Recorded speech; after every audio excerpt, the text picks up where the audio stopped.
Hello and welcome! In this tutorial I will show you how to move around the dashboard and arrange objects on it. The line chart stands out beyond the dashboard. To correct this, I move to the bottom right corner of the object in the editor. You move in the editor by toggling the so-called panning mode.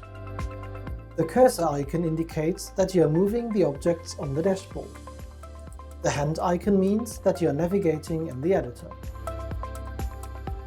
Hold down the spacebar to navigate in the editor without permanently toggling the panning mode. Zoom out a bit to see the dashboard again. You zoom with the mouse wheel or with the selection field in the upper bar. In presentation mode, you zoom and move the same way. Now position the chart so that it is inside the dashboard.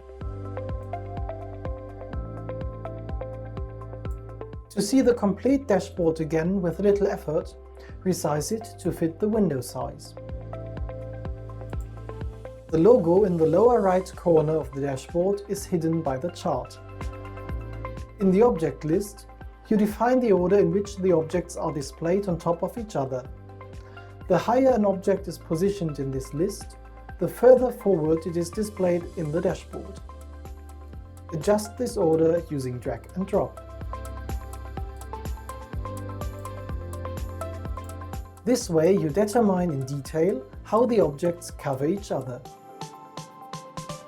Thank you for your interest in this tutorial. For more information, please visit wiki.janitza.de.